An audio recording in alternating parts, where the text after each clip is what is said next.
one more time. Yeah, Lord. We go back to look last week, we look at the things that happened, but God allowed us to come out again one more time. Yeah. It's not because we are so good. Right. It's because God is good. Yeah. When you realize that God is good, then you realize your place in life. Because you give all credit to nobody but God. We can't do anything. You can even wave your eyes this morning, you went to God. You can even wave your hand this morning, you went to God. So when I begin to feel like when the Spirit get in here, they said when he show up, he always do what? And see that when Deacon buried everything going on, he already have showed up again. And I don't want to stop what's already going on. So this thing is kind of good. You know, when it get good from the beginning, we want to keep it going good. We don't let no keep the fire going. Let's keep a little wood on the fire. Now, when I begin to look at it and think about the last week, when we were talking and we look what happened there, what happened to people. You remember, old King David. He had a little issue that day. He got some kind of word that his king gonna get strong. So what Hezekiah did, he tried to bribe the king of Syria. And what happened on that? We know it failed. The king got everything he had to offer, and then sent him the letter. That's something. Take everything you got, and then I'm gonna do what I want to do. That sound like us. I'm gonna take what you got from me, but I'm still gonna do what I already gonna do. It's in my mind what I'm gonna do. And that's what happened last week. King Hezekiah. This guy told him that, okay, I'm gonna take what you got, but I'm still gonna do the same things in my mind to do. And we began to look at that. So Hezekiah did it, but what happened that he got that. You know, sometimes when you go back in the Bible, those letters they had, they carry good meaning. So he got a letter to make sure that he won't Hezekiah to know who the letter from. He said about two of his word meaning to let him know that this is true. So when Hezekiah got the letter, Hezekiah began to think. And what Hezekiah should have did, the first time instead of trying to bribe somebody, he should have got on his knees and did what? Pray. But look what happened. I'm going to do this. That's us. I'm going to do my thing first. And once you see that your thing failed, what happened? You go right back to where you should have went from the beginning. Go right back to God. So that's what Hezekiah, he realized that I can't do it. But what I'm glad about, Hezekiah knew that he knew somebody that could do it. You know, when you go forward, you can go. You need to go that extra mile, and you know who got that extra mile for you? God. Hezekiah realized he couldn't do it, but God did. And I'm so glad that we know that when we go where we can't go, God can take us just a little further. But you got to believe, you got to trust that God can do that. Yeah. Because if you can't believe and you can't trust and have faith in God, nothing gonna happen. Hezekiah knew where to go. We ought to know where to go. He didn't go to his family. He went to who? God. Hezekiah, the king, went to God. And asked God because he know what happened. How did he know what happened? Well, everything that the Assyrians had done, they were nothing but destruction. They accomplished everything they could want. God allowed them to do that. But the problem with them folks, they thought they did all something. The king thought that he did all this by himself. He didn't realize that God already said, I'm going to raise up here a nation. When I raise up this nation, they're going to come and take over. So the king thought that he was doing it, didn't know God had raised him up just to do that. What do? God had used some bad folks to do his will. God had used a bad person to do his will to get your attention. Have you know that? How God can get your attention? God knows how to get your attention. When you believe and know that God can do it, God can get your attention. One way or another, he's going to get your attention. And when God gets your attention, he's going to bring you back to him. And we begin to think about what happened in our life, how God got our attention. When we thought that we were doing so good, but we realized that nobody but God did it. I like it. Who did it? God did it. Whatever you do in this life, can nobody do it but God. Then as I look at this subject, why it says, claiming the treasure of the past. Claiming the treasure. When you say claiming, what does that mean to you? It's yours. Claiming the treasure of the past, something that you own. So I had to claim some of the treasure, my past. What are some of the treasures I was claiming? I was claiming how my parents carried me to church. Just something I claim in the past. How they, sometimes they carried when they go, they made me went to church. You claim some of your past things that happened in the past. You know, you got some memories that you claim that's real good. Claiming the past. This is what this is all about. Claiming some of the past things. When this lesson today, it's going to take us back to the past. And a lot of folks don't want to go back to the past, but I always say, look at your past, but don't stay in your past. So you need to claim some of the things that happened in your life, some good things in life. I remember coming up, claiming the past that I saw something going to church. You know, when you came to church in the old school church, you remember when you came to church, everything was holy there. You weren't allowed to eat in church. Wow. You weren't allowed to chew gum, because I remember that Usher walked up to you, put that hand out like that, and that for you to do what? Put it in there. See, they had respect for what? God's house. They had respect for God's house.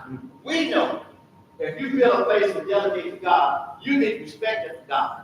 In the old school, I like old school because I'm old school myself. They had respect for God. They had respect even when you come on God's ground. Yeah. They respect it. But now, you can come on God's ground, you can hear it, turn it up. That's on God's ground. Yeah. So what happened? We don't have it. We got to get back to what? Claiming some of your treasures. Your treasures are some of the things that have your parents brought you up. Claiming that of the what? Past. If you do some of the past and bring it to the future, don't you think they can be better? We have no respect for God's house. You should, children, everybody get up running all over church. You see children playing all over church, and you see nobody saying that. But I hear somebody say, what is it? That's not right. And you go, children just be running. They don't say nothing. Don't hold no bad after. But what this lesson said, claiming the treasure of the past, and of the past, what would those verses do? Come here. Sit down. But what happened now? You see the parents jump up, you name it, take something out of you. That's my child. You don't tell my child to do. That's the thing this teacher was doing. Because same thing, you don't tell my child what to do. Where the problem is, your child telling you what to do. That's why you don't want nobody else to tell your child what to do. So now if we get back, he said, keep your child at home. But you know, we have to say claiming the past treasure. That's some of the treasures that we came up with. They taught us right and wrong and how to do things in church. Miss Sykes? Yeah. Yeah, you sure tell the truth because when I was coming up, I remember one Sunday after church, and this old Ursula, she came up there and she had I spit in. Oh, God. I spit in God and it Some things of the past made us be a better person like God today. And we respect God's house of the past. God's house today have no respect. I can remember men were not allowed to come and wear a cap in the church. But now you wear a cap in the church, you wear a hat in the church just like everywhere else. What is that? Oh, that's the trend. But in our day, that was not the trend. When you came in that door, your hat came off, or your cap came off. But what is it? We got to accept what goes on. No, we don't. If we claim the treasure of the past, some of those things of the past, and it worked. Yeah. Because God was the God of the past, and God is the God of the present, and God is the God of what? Future. So why can't we claim God? But we don't want to do that because we want to be what? Healed. Yeah. All folks want to be healed. Isn't that something? How we take Christ out and put ourselves in. And the first thing we begin to look at this lesson here, the topic says, restoring authenticity. Worship. What does that mean? Go back to the old time. What's that song? Let us all go back to the what? Old landmark worship. What's some of the old landmark worship? When you come in that door, you bet it was already there. Nobody had to tell you nothing. Nobody had to pump you up. Because when you came in that door, you was already primed up. But what happened now? We have left that prime up. Now we going somewhere else. We want somebody to prime us up. Now if you woke up this morning, you already primed up. If you raised your came, you already be crying. Yeah. If you got up this morning and had a little something to eat, you Yeah. already be crying up. So I don't have to come in that door Yeah. to get crying up. Yeah. I'm crying up when I woke up this morning and I saw what? A brand new baby. Brand new I'm already crying up. Already. I'm already pumped up. Yeah. All I need to do is come on in and join some more of us so we can get just enough work. Hallelujah time. Because we don't give God all the what? Praise. That's going back to what? The old time way. Authenticity. That means what? Original. When you go back to the original way of serving God, do you know why they served God so hard back then? So we can be what we are today. They prayed hard to get us where we are. But look what happened. I think we stopped praying.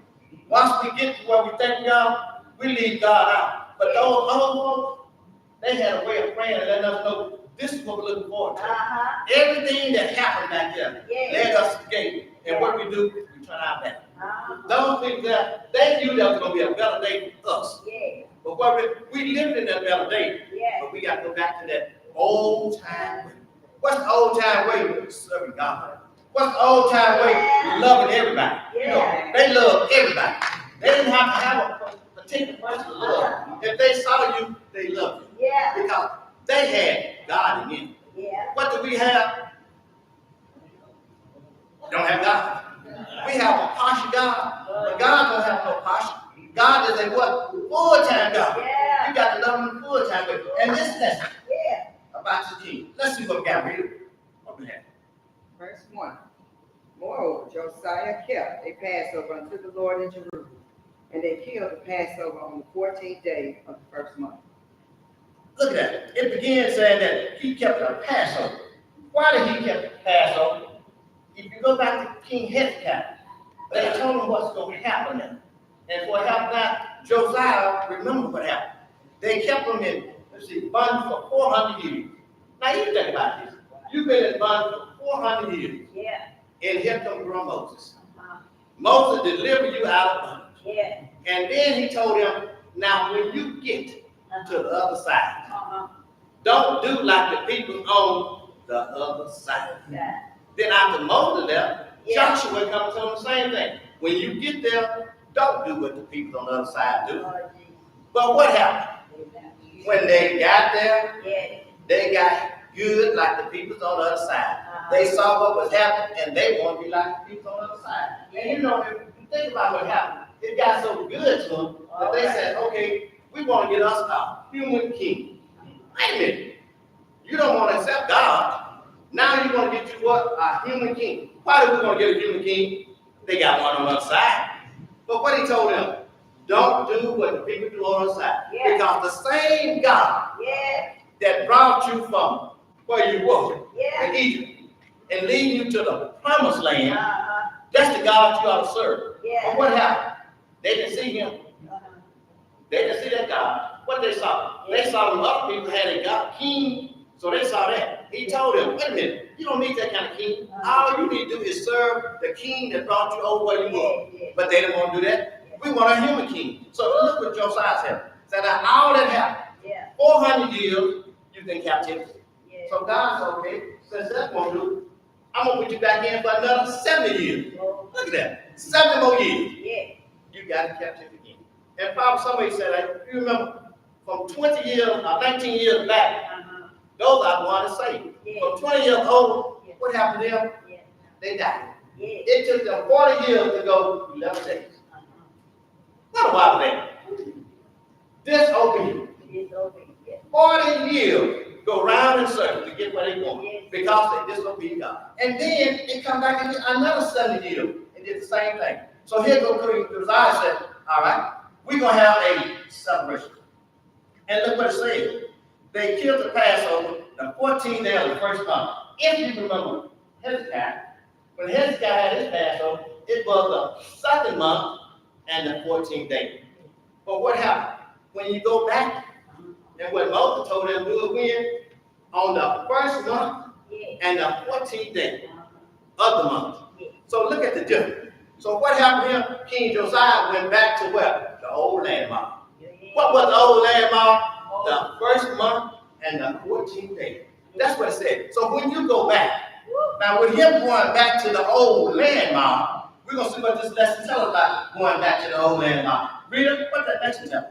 Verse 2, and he set the priests in their charges and encouraged them to the service of the house of the Lord. Look who he put in charge. He put the priest in charge. And what was that job?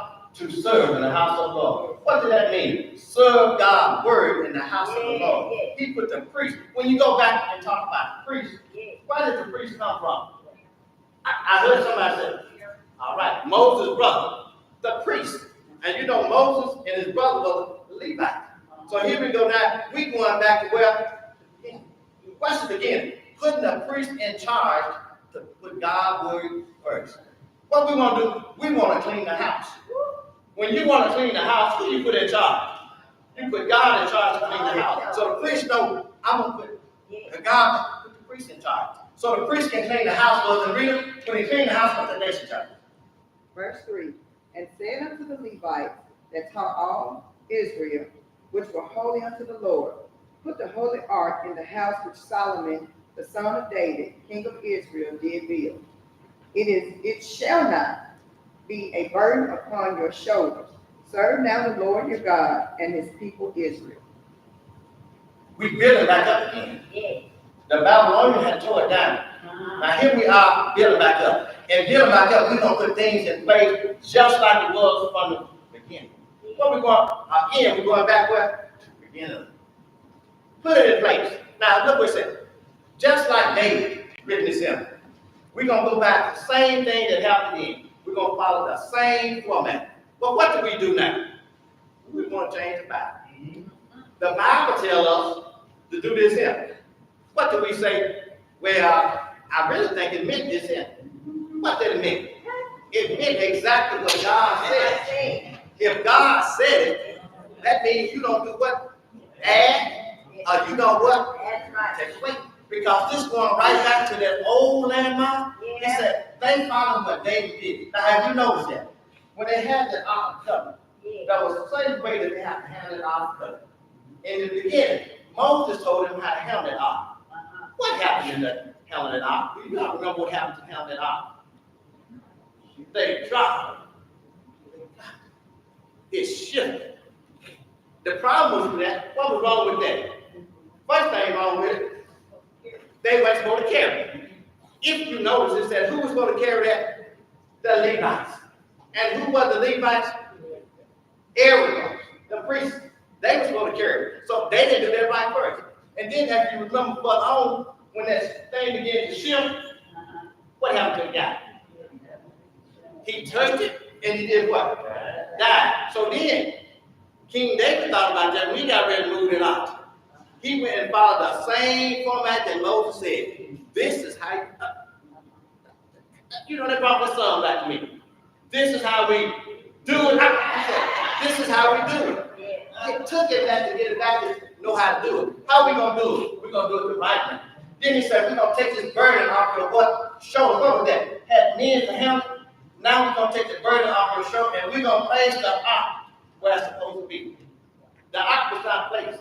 After Babylon had destroyed, they had to come back and place this ark where it was supposed to be. Now you know in that ark, there were certain things in that ark. And that was written like God's holiness. You don't mess with this. This is how you handle this ark. But they want to do it another way. And David found out we can't do it like that yet. It said, now, read up what the nation tells us. Verse 4, and prepare yourselves by the houses of your father, after your courses, according to the writing of David, king of Israel, and according to the writing of Solomon, his son. Now, he telling the priests, you have to prepare yourself. I mean, you just can't do what you want to do in God's house. You have to do what God say do. They had to prepare themselves for this large Passover ceremony that we get ready to prepare. Prepare yourself for this, priest. Prepare yourself, Levites, because this is what we're going to follow. Just like Moses described in the beginning, you have to follow that same pattern. But you know, we know so much. We can change so much. And everything we change so much, somehow I always be so wrong when we change something. You need to follow what the Bible says. If the Bible says love everybody, what you need to do? Love everybody. Right. The Bible doesn't tell us to like nobody. The Bible tells us to do what? Well, what you gonna do? I like Deacon Bird, but I love Deacon Master. What the Bible say? Love who? Everybody. We have to do what the Bible says and not what man says. That's what we want to do. Follow whatever he prescribed. Whatever he,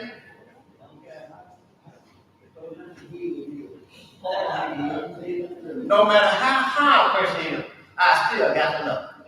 No matter how bad they do me, if we're going to use that word, I still got to love. Because the Bible says do what? Love ye. That means I got to love who? Everybody. Everybody. I can pick somebody. This right here tells us that we have to do the same thing what it tells us to do right there. When he tells us to prepare themselves. In preparing ourselves, there's a certain way we got to do. Prepare yourself there. And read what the next one tells us. Verse 5. And stand in the holy place according to the divisions of the families of the fathers of your brethren, the people, and after the division of the families of the Levites. Stand in the holy place. And look what it says. I want you to stand in the holy place according to the division of the family. Each family. I got like how you did. You know, this is the king. He asked each family to stand there. Not only did that, but he provided all the food. Can you imagine? All the food. The king did that for each one of the families. Stand right there and just wait on it. Because he's doing something that had never been happened before, except when Samuel did this. But what he's doing is greater than Samuel because he's giving his best. You know, that's giving God his best. What do we do? Give God our leftover. Whatever we got left, we give it to God. But this says, give God your best. What was the problem with the two brothers? Cain and Abel. What was their problem? One gave his best. The other one gave his second best. So what's that? He want to know why God didn't accept that. That's the reason. God don't want to be nobody's second. God want to be what? Your worst. God not going to be your second love. God will be your what? First only love. So what we want to do? We want to make God be our second love. That's not what it's saying. Give God your best. Right here. That's what he was doing. Give him his best. He was telling them, I'm giving you my best. That's what he did. This is the king giving his best to the people there.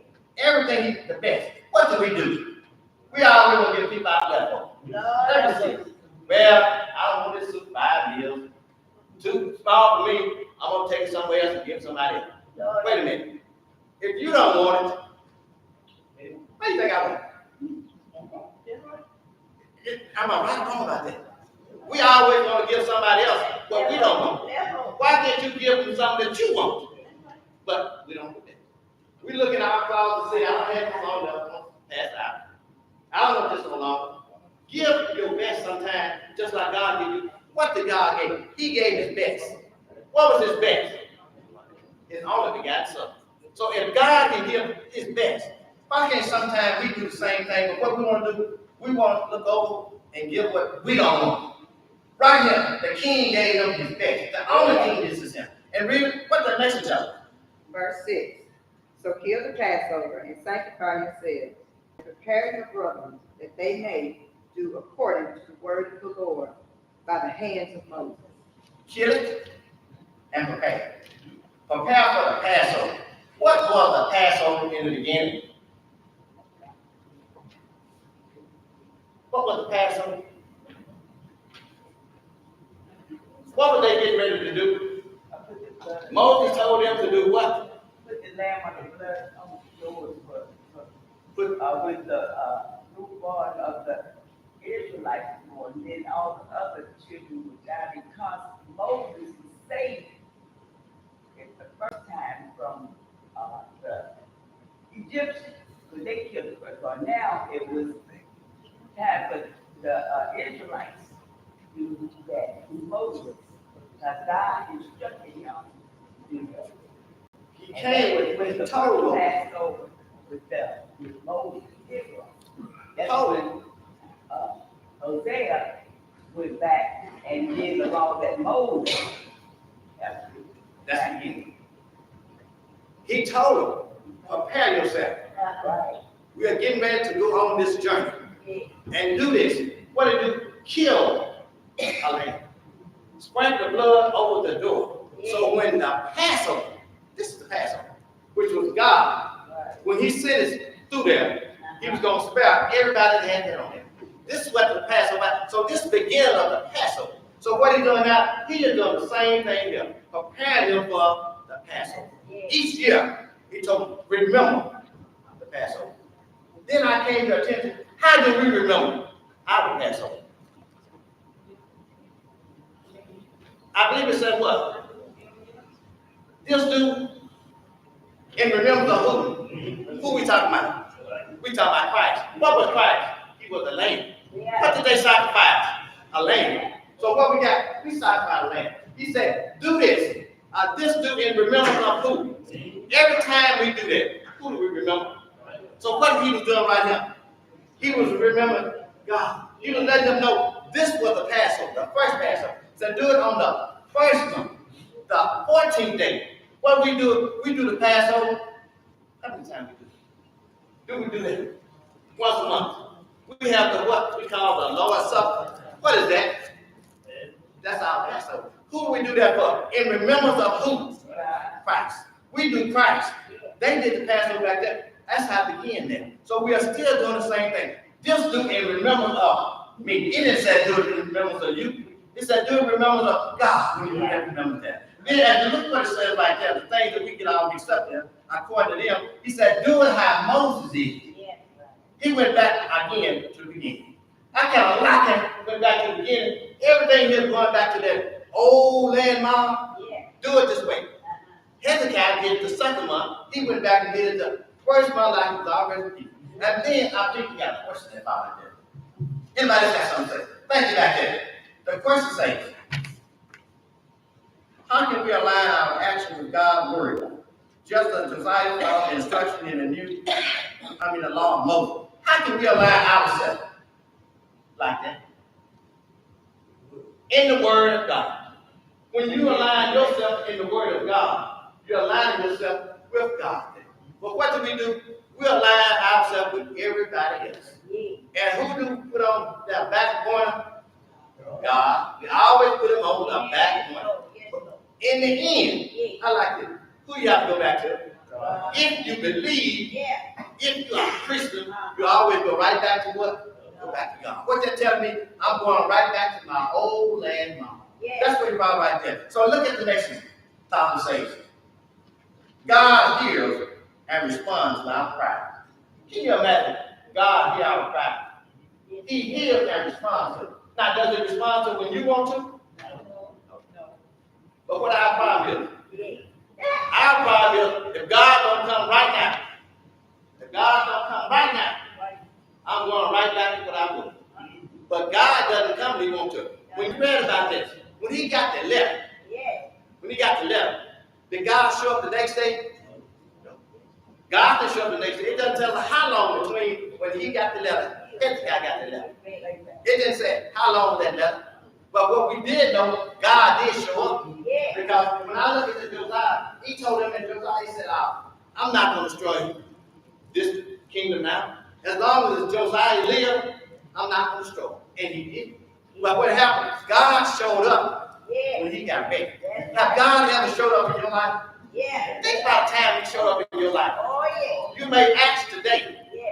You may not receive the way down the road. Then you think about, he sure did. When it comes to you, he sure did. But it don't come when you get ready. Now, if you go back and think about what he did, God made a point to them when he sent his angels back then. I think he struck 186,000.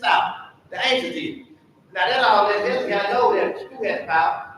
All I got to do is call on what? God. I always tell you, he got my front, he got my back, he got my side, he got my up, he got my down. All I need to do is just what? Call him. Because what do? He hears.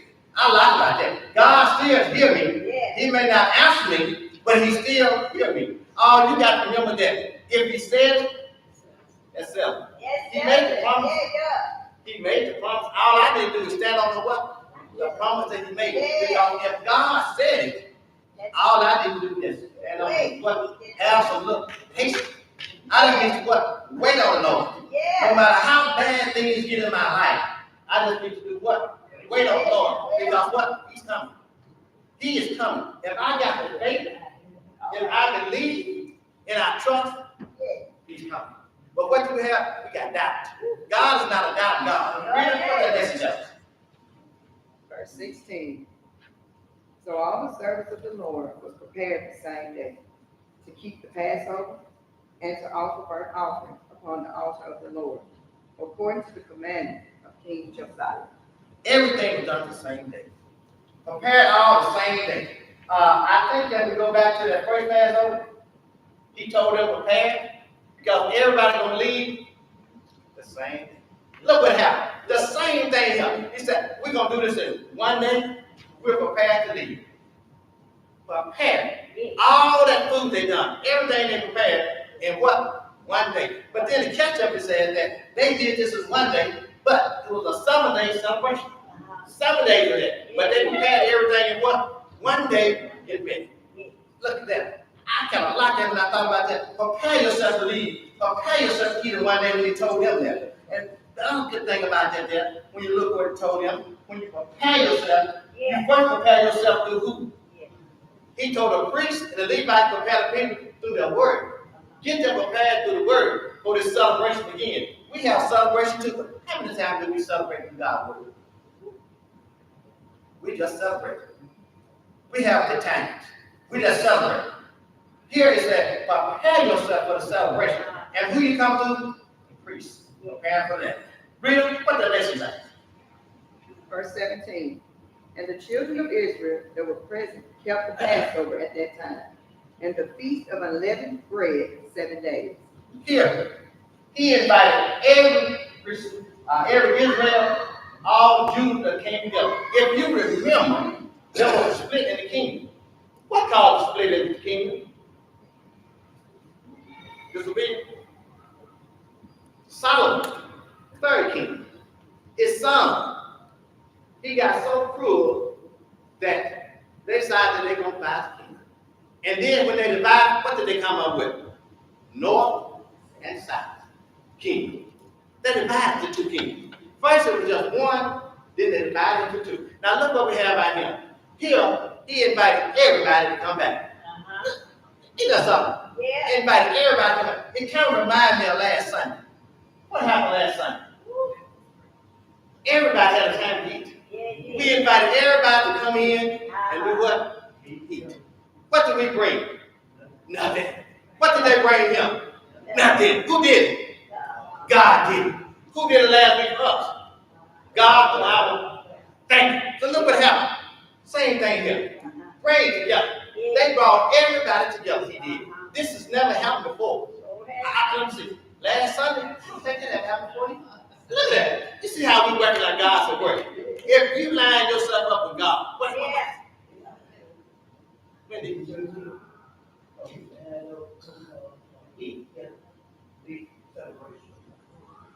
Friends and family like that, Dick? That's what I'm talking about, Dick.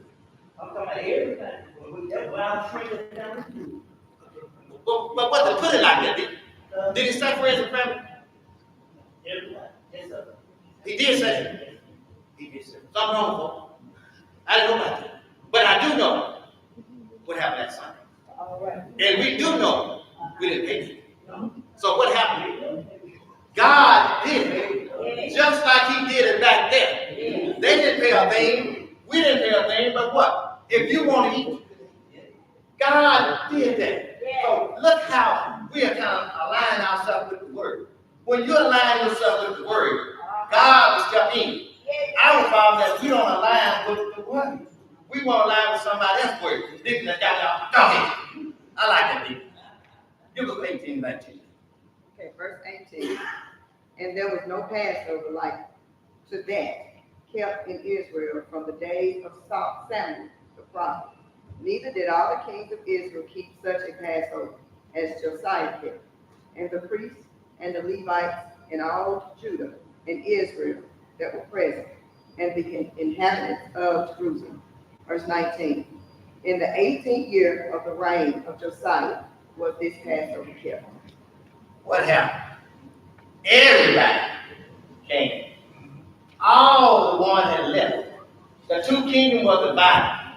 All the kingdom was not long divided, they came together. One more time. And who sponsored that one more time? The king. The king gave his best, so everybody could have something. The king gave his best. Think about that. He didn't have to do it.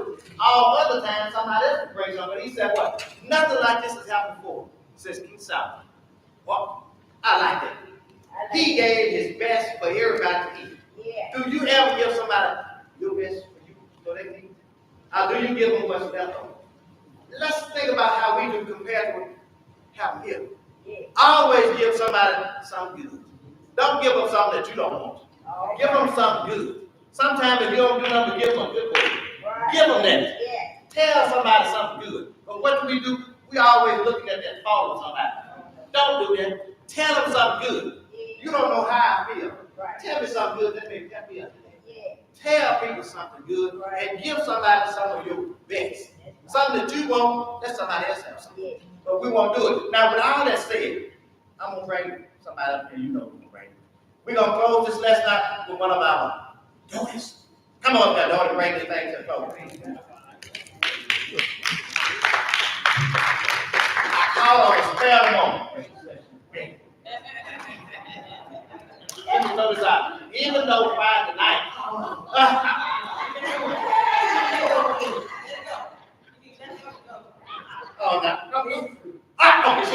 even though Friday night, we had a good time together. I'm gonna go ahead.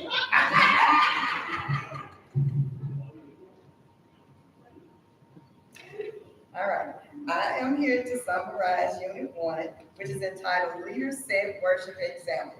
Now, those examples were set through 4 different people in the Bible: Abram, Solomon, Hezekiah, and Josiah. The first topic, marking transitions, which means to record change. Abram and Lot had a little discourse, and Abram decided, he wanted peace. So I'm going to let Lot decide exactly which piece of the land he was going to take. So he chose what he chose, and migrated there, and Lot, Abram chose what he chose, okay? Just to keep the peace, he let Lot choose first. So Lot thought he was getting the best, but found out that it wasn't so much the best, because we all know how that turned out. All right, topic 2. And topic 2 is entitled, Our House is a Very Fine House. In this topic, we're talking about Solomon through David. So David was a man after God's own heart. There were some promises that Solomon got a chance to experience through David, because David, though he was a man after God's own heart, he had, his hands were very tarnished. So through that, Solomon was one that was in charge of making sure the ark, that he built the temple so that the ark can be properly placed. Topic 3, it is inevitable. And inevitable means certain. So through this topic, Hezekiah received a letter from a king. It was a threatening letter.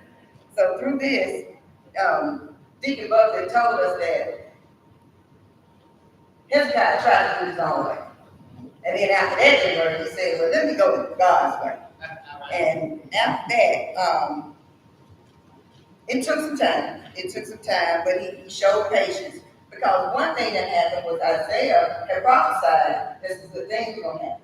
But it took time and it took preparation. And so Hezekiah did it. He took the time to prepare, and those things did happen that Isaiah prophesied. And today, we talk about claiming the treasures of the past. And this was through King Josiah. So with this, he took great measure to observe the Passover.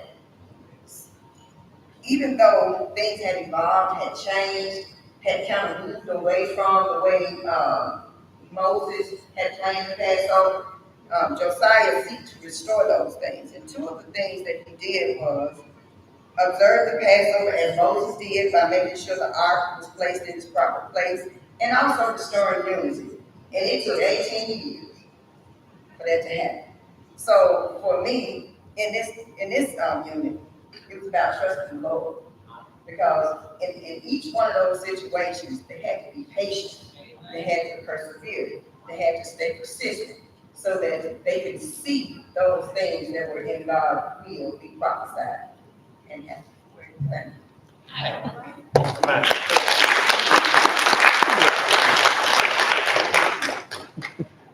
Now you just hands up the deacon. West Dallas just got. I know that's right.